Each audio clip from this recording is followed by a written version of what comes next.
Crews don't have any containment on any of these fires, and this is where they are. The three big ones burning within 40 to 50 miles of each other. The Eaton fire burning just northeast of the city of Pasadena. Then there's the Hearst fire burning close to San Fernando, and the Palisades fire just started to reach Malibu, an area still recovering from another devastating fire just back in December. The Woodley fire is wedged right in between the Hearst and Palisades fires. Officials gave an update on some of these fires earlier this morning. Take a listen. With the Pacific Palisades fire, we know that it continues to demand a significant amount of resources and attention. A second major brush fire, now referred to as the Hearst fire, has erupted in the Sylmar area of Los Angeles. Now, together, these fires are stretching the capacity of emergency services to their maximum limits. The Los Angeles City Fire Department is battling these two major fires while also maintaining, I want to focus on this as well, 911 services for the city's approximate 4 million residents. Now, despite the severity of the conditions, our department remains fully committed to safeguarding lives and property. And zeroing in now on Malibu, that's where CBS News correspondent Elise Preston has the latest from the Palisades fire. We are right by Malibu Canyon, and it's right behind me, as you can see, and the smoke is just billowing out and pouring. You can't see the flames from where we are, but right down this street, we drove down there, and it is just catastrophic. It just takes your breath away, right? Because it was just a continuous stream of homes that had been burned down to the ground, a continuous stream of structures. It's hard to even make out what they were, and this is an area where the homes are just beautiful, usually breathtaking to see, and your breath is being taken away for a completely different reason. It got too dangerous for our crew to go there, because what's happening is, I'm sure you can see this wind is blowing us about. Yes. The wind is carrying embers, and they're just dispersing these flames, which is making it a very difficult firefight. Liz, you can see they're getting people to not go further down the highway. These winds are incredibly strong. Some winds in Southern California were topping 100 miles per hour. There's a pipe right here that I'm trying to grab onto. I've covered hurricanes, and that's kind of what it feels like, those like hurricane type winds. But instead of carrying water, they are spreading flames and fire. Here at home, firefighting crews from the Bay Area already on the fire lines fighting to save homes in Los Angeles, while others are now on the way. New video overnight shows Alameda County firefighters heading out to join crews from the Oakland, Hayward, and Fremont fire departments as part of an OES strike team. We're going to continue to follow the latest on the Southern California wildfires. You can follow us on air and streaming on the free CBS News app. Well, to San Francisco, where we are a little over an hour away from the city having a new mayor.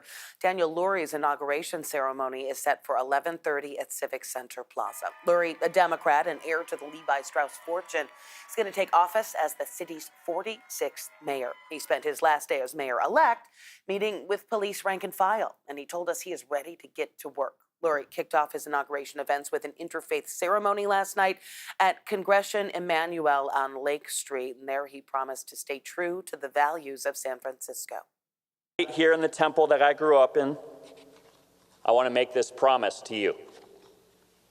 I will work tirelessly. I will work hard every single day to deliver results for San Franciscans. I will honor and protect our shared values of compassion, inclusion, and progress. Of course, Lurie takes the reins from outgoing Mayor London Breed. Veronica Macias is at City Hall. A lot in store for today. A lot of preparation has gone into the work here for this inauguration for the mayor-elect Daniel Lurie. And this morning we were over at the Civic Auditorium, which is right next door to the City Hall here. And we already know that there's a production crew that's hard at work getting everything lined up for today's events. There's also been the security staff, the teams, they've been briefed already this morning.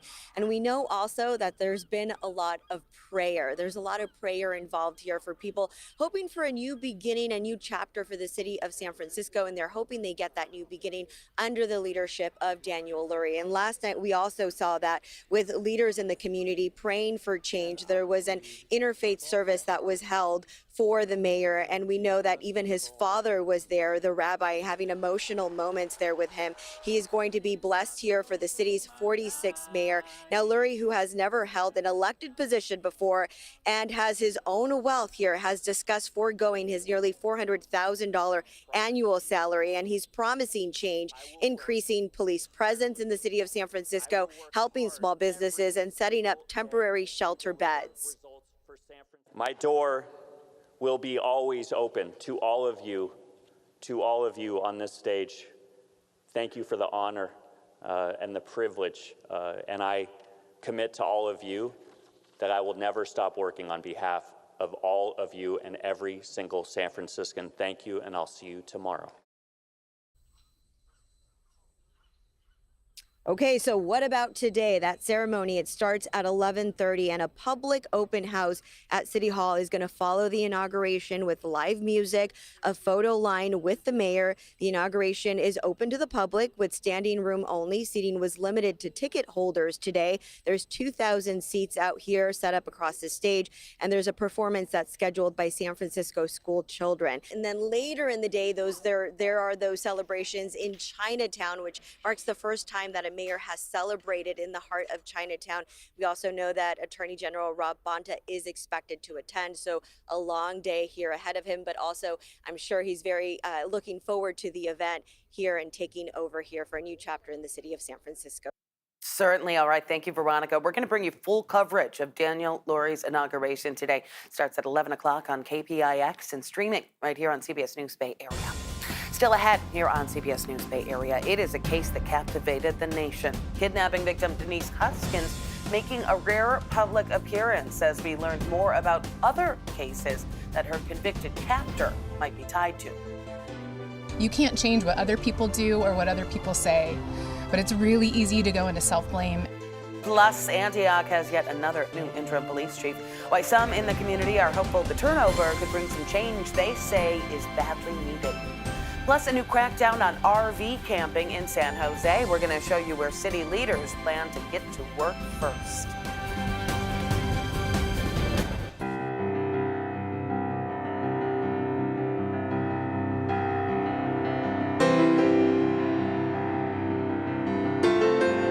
When you put that positivity out there, it does multiply. When it gets tougher, you get stronger.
The winds are starting to die down for us here locally in the Bay, and we're going to continue to see that into the afternoon and evening hours tonight. Beautiful conditions for us as we wrap up this week and head into this weekend's forecast, with daytime highs pretty much staying around average for this time of year. Mid-60s still for now in areas like the North Bay and the Santa Clara Valley heading into our weekend forecast, but into early next week we'll cool down just a smidge more, with plenty of sunshine each day for us, widespread throughout the Bay Area. We'll keep you updated on that forecast here in the Weather Center.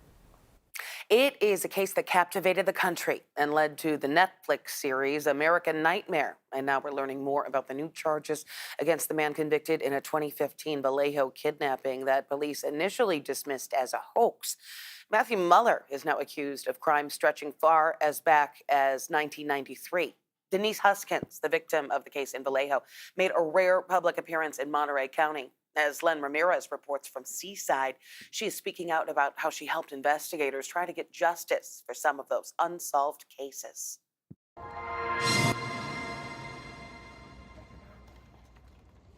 Kidnap and sexual assault victim Denise Quinn and her falsely accused now husband Aaron survived the American Nightmare case, but it didn't end there. The couple's involvement in prompting law enforcement to reinvestigate Denise's convicted kidnapper Matthew Muller has led to new charges against Muller that go back decades and include previously unreported crimes that the victims kept secret out of fear. So if you're in that situation, just know you should always trust yourself, always believe in yourself, even if you can't change what other people do or what other people say. But it's really easy to go into self-blame and self-doubt and shame, and it's just try to get support from wherever you can close to you, and know that you can always trust in yourself. The new cases include a kidnapping and sexual assault case from 1993 when Muller was just 16 years old, 2 home invasions in Santa Clara County in 2009, and a previously unreported 2015 home invasion and attempted kidnapping for ransom case in San Ramon that was previously unreported by the victim. El Dorado County District Attorney Vern Pearson credited Denise and Aaron with keeping the investigation into Muller alive. They were, after 9 years, persistent that there was more to this case, that Mr. Matt Muller had committed more crimes, and perhaps he worked with others in the commission of those crimes. Muller was convicted of kidnapping and raping Denise in El Dorado County and was sentenced to 40 years in prison. Investigators first suspected Aaron in Denise's disappearance, and when she was later found, accused the couple of staging the event. Earlier this year, Seaside Police Chief Nick Borges helped the Quinns facilitate a law enforcement training. That led to Borges writing letters to Muller in prison. Muller wrote back, allegedly revealing more crimes. The letters, we never expected that it would lead to a lot of what it has with these new announcements. But like we say, you'll never know what's under a rock if you don't turn it. And we started flipping rocks. The new cases are still under investigation. Denise says she's been in contact with one of the latest revealed victims, a woman whose attempted kidnapping in San Ramon took place just 2 weeks after Denise was kidnapped. All I'll share is she just said, I didn't know how much I needed this. So, we don't want to push our expectations onto others, but hopefully for the victims, they can have some sense of peace, or again, some understanding, some clarity, and to know that this man is in prison and hopefully facing life. Well, right now, Muller is being held in Santa Clara County, where he is facing 2 felony charges of committing sexual assaults in home invasions in Palo Alto and in Mountain View. He has a plea hearing set for January 17th. Leaders in San Francisco touting a 20-year low in the city's crime rate for 2024, and that includes a 31% decrease in property crime and 14% drop in violent crimes from the previous years. Homicides down 35% since last year, a 60-year low, and car break-ins dropped 54%.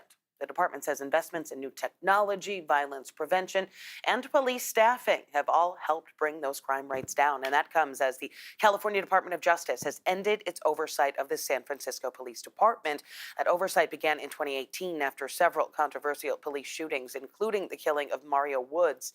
Attorney General Rob Bonta released a report saying the SFPD is in substantial compliance and has completed about 97% of its recommended policy reforms. Those reforms are in progress, or the remaining reforms, rather, are still in progress. The report did find the department still needs to work on racial disparities in use of force. Police in San Jose investigating the city's first traffic death of 2025. A pedestrian was hit and killed late Monday night while crossing the road near Berryessa and Sierra Roads. That's near the North San Jose BART station. Police say the driver had the green light and the pedestrian was just outside of the crosswalk. The driver is cooperating with police. In Antioch, the city's police department has faced a laundry list of challenges over the years, including a scandal involving racist text messages, civil lawsuits alleging racially biased misconduct, and musical chairs of acting police chiefs since 2023. The city manager and the mayor just announced yet another interim chief, and some in the community say things may finally be heading in the right direction. Wilson Walker has the story. When you have gone through so much hell, you're optimistic about pretty much everything. Tachina Garrett is a longtime Antioch police reform advocate. This was a day she wasn't going to miss, and she wasn't alone, as a packed house gathered for a changing of the guard. And I believe that we've seen the department stabilize. That is outgoing interim chief Brian Addington, who is now retiring after joining the department to help during the turbulent aftermath of the police texting scandal. Good morning, everyone. Oh, there's a lot of cameras.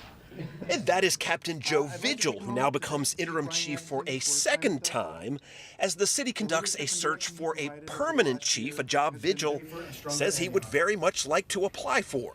Transparency, community trust, and crime reduction are our priorities. I will update our residents on milestones as we progress on these initiatives. That is what the people of Antioch expect, is accountability. Garrett had kind words for both the outgoing and incoming interim chiefs. They have brought a certain light to the city that needed to be seen out of the darkness that we've endured over the last few years. But then there is the work to be done. Newly seated Mayor Ron Bernal called the city's agreement to allow federal oversight of police reform a positive step and far preferable to a consent decree. We want our community to know that we are taking measurable steps in the right direction to address past abuses, bring the necessary leadership, training, accountability, and transparency needed to heal our community. We've got a new mayor that's coming in, and he's crisp and clean, but he used to be the city manager. So a lot of people are still very angry with that, and it's just not gonna change overnight. So with significant changes in leadership, Antioch and its police department move ahead under the eye of the federal government and those like Tachina ready to see change. I'm going to stay optimistic. I believe that Antioch can be, 1,000 times better than what it has been. And it has nothing to do with mayoralship. It has to do with the people and the police. As for that police department, staffing has been a big challenge since the texting scandal. Remember last year we showed you the traffic enforcement unit of 1. Well, they are now up to 80 sworn officers, 65 on active duty with another handful on the way. They think they will get to full staffing of 115 officers about a year from now. And by the way, the first public hearing on the selection of a permanent police chief, that will be on January the 16th. Well, Vigil comes into the new role with 25 years of experience in law enforcement with Sacramento, Richmond, and Antioch. He previously acted as Antioch's acting chief back in 2023 for about 7 months. Still ahead, the Bay Area's largest city cracking down on RVs. The new details announced by San Jose's mayor.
hours tonight, the winds stay nice and light. However, I will say, even though we're dealing with beautiful conditions into the evening hours tonight, they're still battling with some gusty conditions into Southern California until the overnight hours tonight, early morning hours tomorrow. It's a little bit delayed for them. Here's what we're expecting just around lunchtime today. 18 to 20 mile per hour wind gust up near Napa, all the way over into Fairfield. That changes as we head into the overnight hours tonight, and we're left with dry conditions to wrap up this week, head into this weekend, and that's even the case as we head into early next week too. This is what the Climate Prediction Center has issued.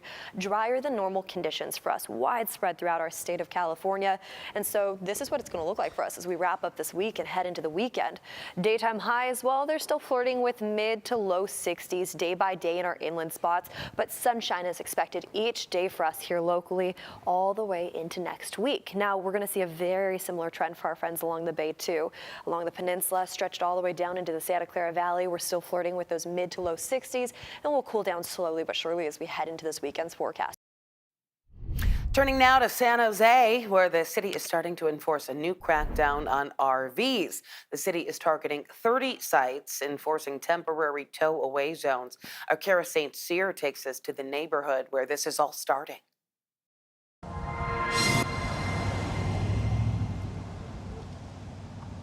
Omar Solares says Chenoweth Street in San Jose has been overrun by RVs. He lives at the corner across the street and says he sees about 20 parked there on a daily basis. If you drive to the corner stoplight and you'll see the meth, you'll see the mess. Chenoweth is the center of a new pilot program from the mayor's office focused on removing and rehousing people that live in RVs. The program, nicknamed Olive, will convert 30 locations with a high volume of RV parking into temporary tow-away zones. Chenoweth is the first zone to be selected. Solares is hoping it makes a difference. We are tired of this. We have children and we are tired of it. A spokesperson for the mayor says the tow-away process will happen in 3 steps over a 6-week period. The first step is to establish streets as temporary parking zones. Next is to communicate with the people that live in RVs. And the final step is to tow them away. Everyone will be offered a safe parking site or information on housing. Lori Smith, who also lives near Chenoweth, says the program sounds good on paper, but she worries about execution. From a cosmetic perspective, yay. But if the folks living there don't take advantage of those services and just find another place to park, it's not a very successful program. The next safe parking site will be located on Berryessa and will have 85 parking spots available. Well, the outcome of this pilot will determine whether the program will spread to other parts of the city.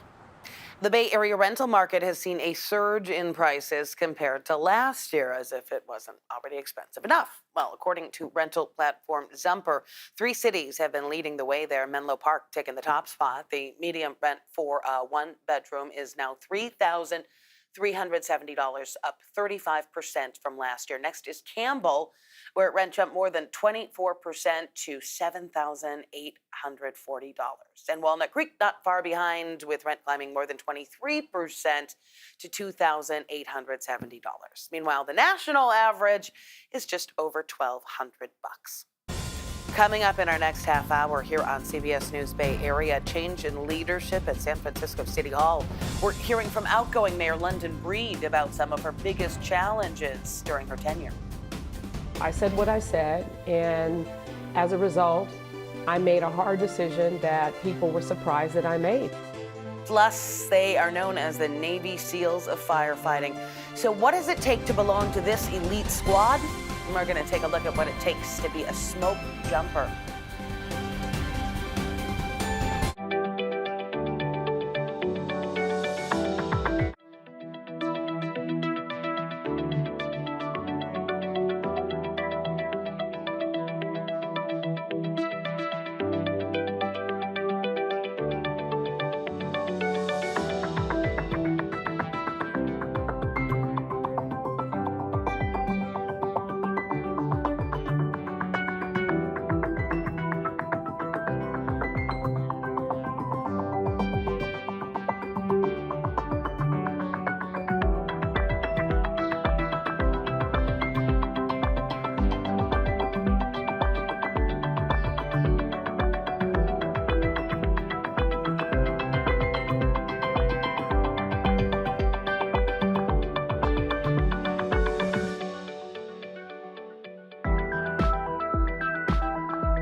Makovic, and this is the minute. The wildfires in Los Angeles have turned deadly. Authorities say at least 2 people have been killed. More than 1,000 structures have been destroyed. Right now, 70,000 people are under evacuation orders as powerful Santa Ana winds fuel at least 4 separate fires. Daniel Lurie hopped on a cable car this morning ahead of his inauguration today as San Francisco's next mayor. The ceremony is going to be held at 11:30 at Civic Center Plaza. The nonprofit founder and heir to the Levi Strauss fortune will become the city's 46th mayor. And Oakland police investigating 2 early morning burglaries. A big box truck was used in a smash and grab at a liquor store along 14th Street, and not long after, police responded to a burglary at a Chase Bank on Fruitvale Avenue. Investigators trying to figure out if those cases are linked. I'm Ann Makovic with the minutes.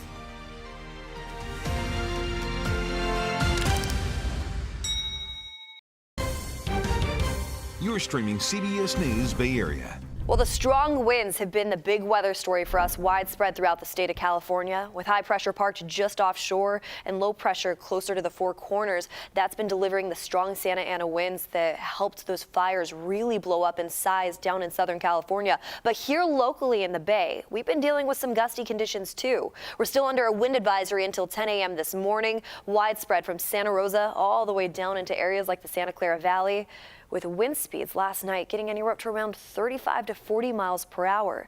Now we take a look at earlier this morning, those winds hour by hour are dying down significantly. Just around lunchtime today, we're down to around 20 mile per hour wind gust up near Napa, all the way over into Solano County. And we'll continue to watch that break apart as we head into the overnight hours tonight, early morning hours tomorrow, leaving us with a beautiful forecast to wrap up this week.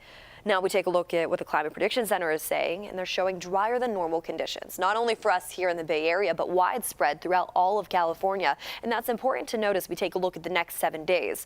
Timing this out into this weekend and early next week, notice how daytime highs kind of flirt back and forth with 50s and 60s in areas like San Francisco, and along our coastline we'll see a similar trend. We head over into the North Bay and down into the Santa Clara Valley. Well, it's even warmer for us today, close to the 70s today and tomorrow with that sunny setup. We slowly cool down back into the mid to low 60s heading into this weekend and early next week. And last but not least, you head over to the coast in the East Bay too, both sitting in the low 60s this afternoon. We'll warm up just a little bit more tomorrow and then cool down nicely into early next week. Firefighters in Southern California are asking for more resources from Northern California to help battle the firestorms ripping through parts of the Los Angeles area. Those wildfires have destroyed at least 1,000 structures so far, and at least 70,000 people have been ordered to evacuate. Danya Backus reports from the scene of the Palisades fire. Fire officials say there are no reported fatalities from the Palisades fire that is burning where I am, but a high number of injuries to people who did not evacuate. Unfortunately, 2 people were killed in the Eaton fire. Oh, wow, the whole thing just went down. The whole house just collapsed. The images are apocalyptic. What started as a brush fire ballooned into the Palisades fire. It's one of 3 wind-fueled fires in the area. Firefighters are picking their battles with parts of the Pacific Palisades beyond saving. Obviously, this one here is a total loss, so they're trying to move ahead and skip ahead, get in front of the fire, and keep it from going from one building onto the next. Firefighters are also battling fatigue and finding some hydrants without water. The danger is ever present. One man using a hose to douse flames almost got burned in the process. Good? Tens of thousands have had to evacuate, and Tuesday some residents fled in such a hurry. Some abandoned their cars in the gridlock. There's a lot of fire right there. That's why the people coming. We leave the car. It's hard to see, hard to breathe, and hard for firefighters to contain, as seen by this home that's completely engulfed by flames. Worst of all, the wind. Okay, the wind's starting to pick up again, so it's going to get a little gusty, and the smoke's going to start coming through one more time.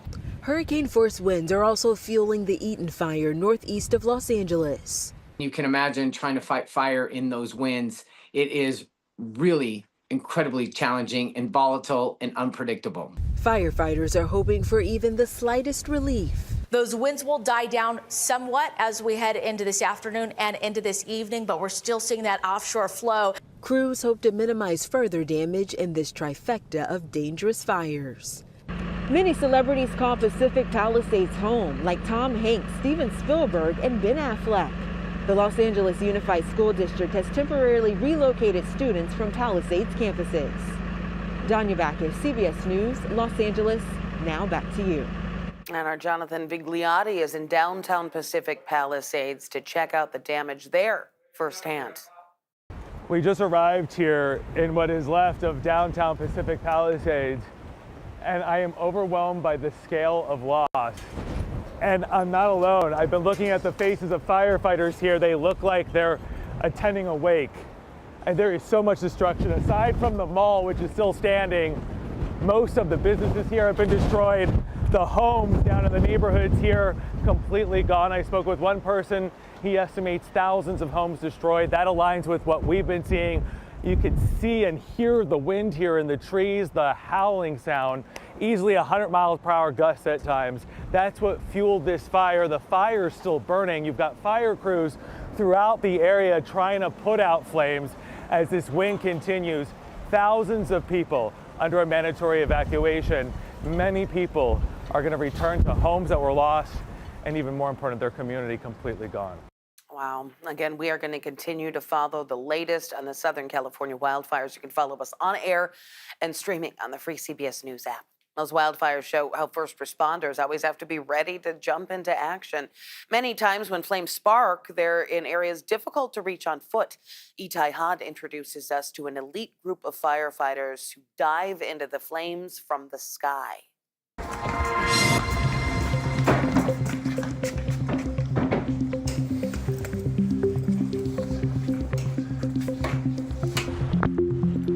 When 33-year-old Cole Skinner says he'll be dropping by his workplace, he means it literally. The whole thing is a pure adrenaline rush. For the last 4 years, this has been his commute. A 3,000-foot death-defying dive with views that are hard to beat. Check my canopy! Properly routed and connected. Cole is part of an elite group of firefighters that's been operating in places where roads don't exist. Drug release, cutaway, reserve, lower RSL. Called smoke jumpers, they parachute directly into the flames. When the sirens sound, smoke jumpers pack on their gear and load onto a short C-23 Sherpa plane. Once the horn blows, we have about 2 minutes to get our jump gear on, and then we're boarded onto the planes in less than 10 minutes. Becoming a smoke jumper isn't for the faint of heart. Rookie candidates are expected to be in top physical shape and have some firefighting experience. The group's missions are often miles away from civilization, which is why they bring everything they need with them. Their gear can weigh up to 120 pounds. Looks good. And as we learn, wearing it all in the middle of summer isn't exactly a breeze. How hot does it get in one of these things? Incredibly hot, yeah. On the tarmac sitting out there, the tarmac can be well over 110, over 120 degrees. This is made of Kevlar material, it doesn't breathe. Smoke jumping dates back to 1939 when the U.S. Forest Service realized it needed to stop remote fires before they became too big to handle. In all, there are about 400 smoke jumpers in the U.S., but as climate change intensifies, their job has become more in demand. I experienced stuff that I had never seen before. Mitch Hokinson is the Redding base manager and a smoke jumper for 25 years. He says these days, fire seasons are getting longer and longer. Instead of getting laid off in October, we were working till December, and we were starting earlier. Normally fire season wouldn't start till June. Now it's starting end of April. The daily grind can be both dangerous and physically demanding. And that's exactly why Cole says the moment he heard about the program, he jumped at the chance to join. No one else gets to parachute out of a plane to go fight fire, and that's what we do here. It was a dream, and when it came true, it was everything it was supposed to be. And now that he's landed the perfect job, oh yeah, baby! The sky is no longer the limit. Let's get it!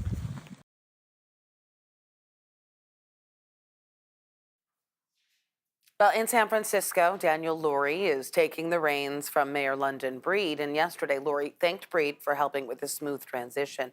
She's been at the helm of the city since 2017. She became acting mayor and then was later elected after the death of Mayor Ed Lee. Our Lauren Tom sat down with Breed as she reflected on her greatest accomplishments and biggest challenges. I'm London Breed.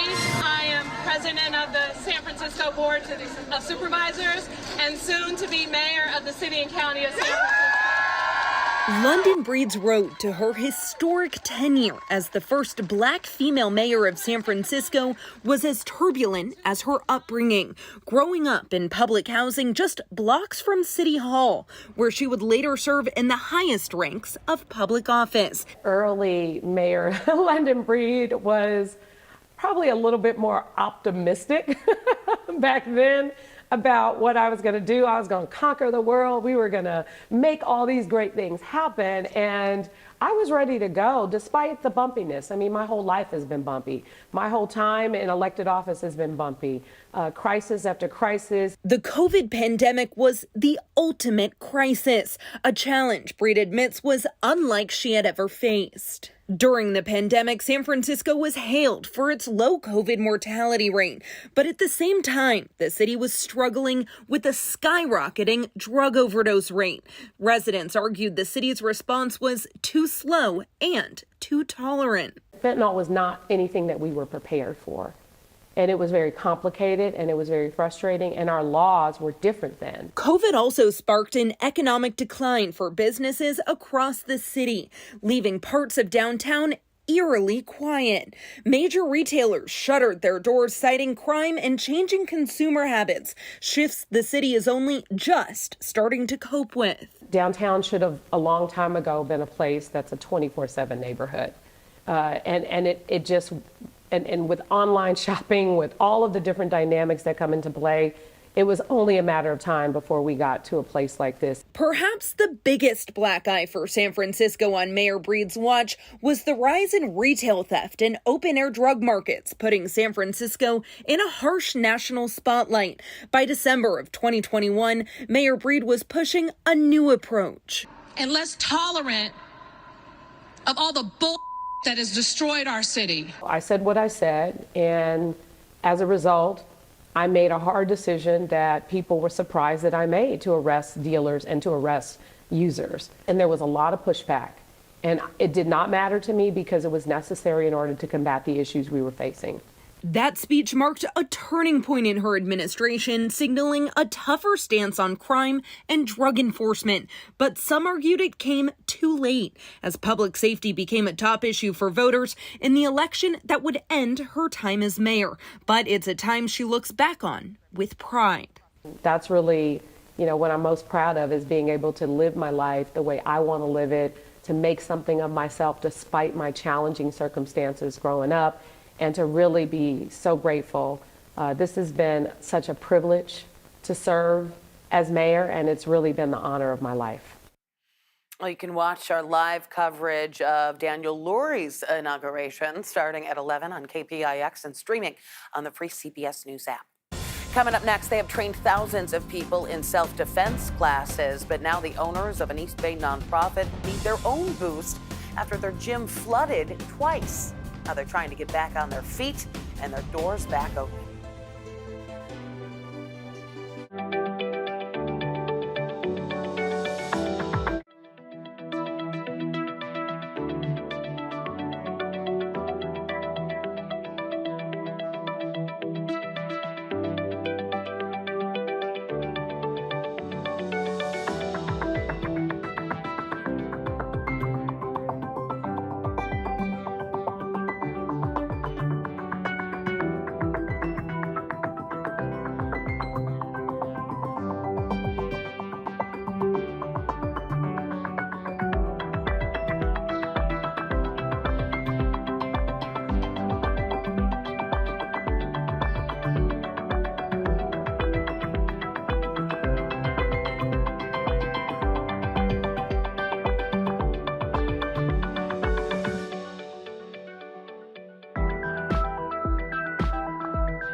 winds are starting to die down for us here locally in the Bay, and we're going to continue to see that into the afternoon and evening hours tonight. Beautiful conditions for us as we wrap up this week and head into this weekend's forecast, with daytime highs pretty much staying around average for this time of year. Mid-60s still for now in areas like the North Bay and the Santa Clara Valley heading into our weekend forecast, but into early next week we'll cool down just a smidge more, with plenty of sunshine each day for us, widespread throughout the Bay Area. We'll keep you updated on that forecast here in the Weather Center.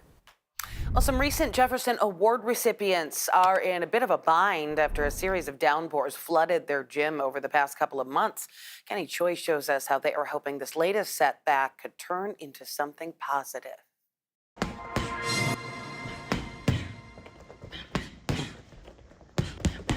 As a college English professor, Karen Spurn needed a hobby.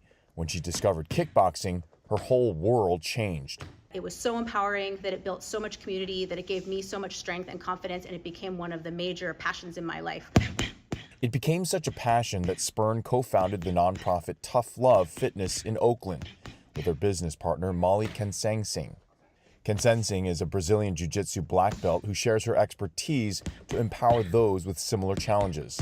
I've had my share of harassment and violence in my life. The small business owners have worked hard to become a staple in the community.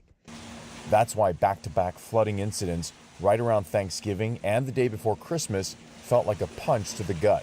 We've just been trying to divert water, but it's like a river when it comes out, so it's very disconcerting. They are replacing flooring and fixing other damage caused by the flooding, not wanting to let their clients down. It helps us to take a breath, to say, it's okay, this is a crisis that we can overcome. We have the capacity to do it. Our community will support us. All right. After all, perseverance, mental and physical strength is what is taught at Tough Love. They have trained more than 3,000 people in free community self-defense classes since 2018. For us to be able to be those leaders and to help other, not just women, but also anyone who doesn't see themselves as being represented in a martial arts space, that we can help provide that leadership, nurture those new young people coming up. That's really very much my passion. Both Kensensing and Spurn say representation matters when it comes to training and leading. And when we started training, we didn't see a lot of women in leadership positions in martial arts. I've never had a woman kickboxing teacher. It's that tough love attitude that has helped them and others kick and reach higher. Now it's inspiring them to be resilient during tough times. Tough Love is holding its annual fundraising drive to provide free self-defense classes for the community. You can visit their website to learn more. That is at toughlove.org. Coming up, there is a lot of buzz over drugs like Ozempic these days, but we're going to hear from a health coach who explains why it's still best to lose weight the old-fashioned way.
Hours tonight, the winds stay nice and light. However, I will say, even though we're dealing with beautiful conditions into the evening hours tonight, they're still battling with some gusty conditions into Southern California until the overnight hours tonight, early morning hours tomorrow. It's a little bit delayed for them. Here's what we're expecting just around lunchtime today. 18 to 20 mile per hour wind gust up near Napa, all the way over into Fairfield. That changes as we head into the overnight hours tonight, and we're left with dry conditions to wrap up this week, head into this weekend, and that's even the case as we head into early next week too. This is what the Climate Prediction Center has issued issued drier than normal conditions for us, widespread throughout our state of California. And so this is what it's going to look like for us as we wrap up this week and head into the weekend. Daytime highs, well, they're still flirting with mid to low 60s day by day in our inland spots, but sunshine is expected each day for us here locally all the way into next week. Now, we're going to see a very similar trend for our friends along the bay, too.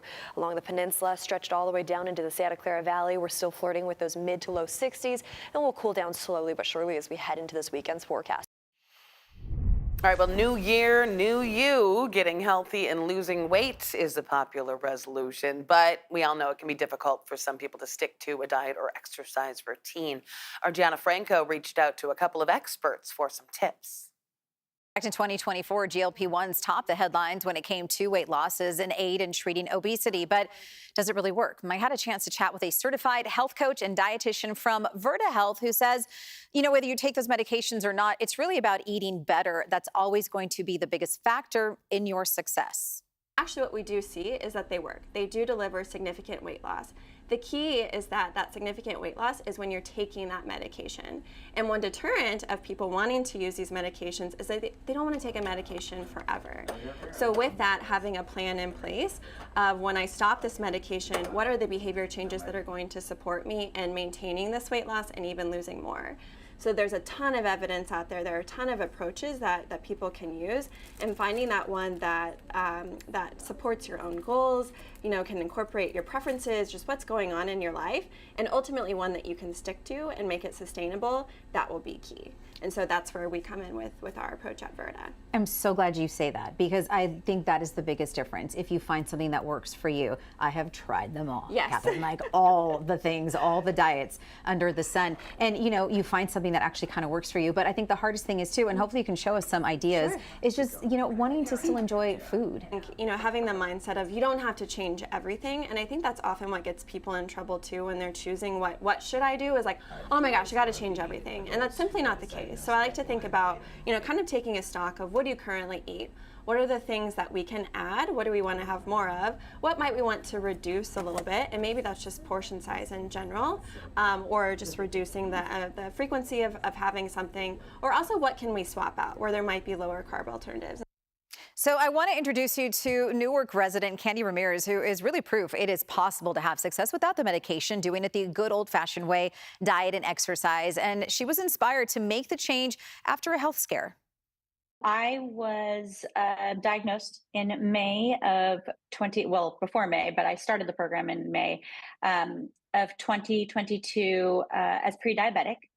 I was 256 pounds at the time, and my doctor wanted to start talking to me about medication. The medications, while they help you, they also have side effects, right? I have a 12-year-old son, and I was like, I need to be around for him, and I need to be better for him. I want to be a good role model for him. And it's amazing to be able to do it that way. And for my son to see that too, it changes his mindset as well, and getting him to learn to eat healthy, even though he's a skinny mini, he's an athlete, he burns it all off like no problem. But now he's like looking at the labels. Mom, you can eat this. Mom, it's like the carbs are better, that sort of thing. And actually his resolution this year is actually to eat healthier. So less McDonald's. Good job. Congratulations to her, and it's good to see that she did it with just diet and exercise. But do what works for you. That's really the key to this whole, making it work. Right, and when you do what works for you, other people are inspired to follow. Yes, they are. Thanks for streaming CBS News Bay Area. I'm Ann Makovic. We're going to be right back with your first alert forecast and another look at your top stories.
your voices and your call for accountable leadership.